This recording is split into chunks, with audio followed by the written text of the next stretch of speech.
everybody, it's Thomas with Get Out Arizona, and you're watching another Toolbox Topic quick tip of my man, Young MC. Bust a move. All right, here is kind of my technique for double checking the lower limits of your front derailleur. Come check this out.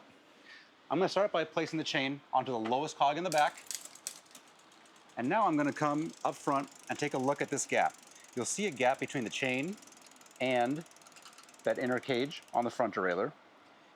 What I want to do is, using my lower limit screw, dial it in until that cage gets as close to that chain as possible without making noise. So let me test it here. I'm pretty close.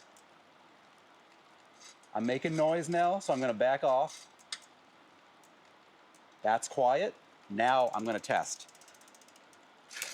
I'm going to go pretty hard on this thing because I want to make sure that the limit is set correctly and I can't make it jump off while I'm out riding.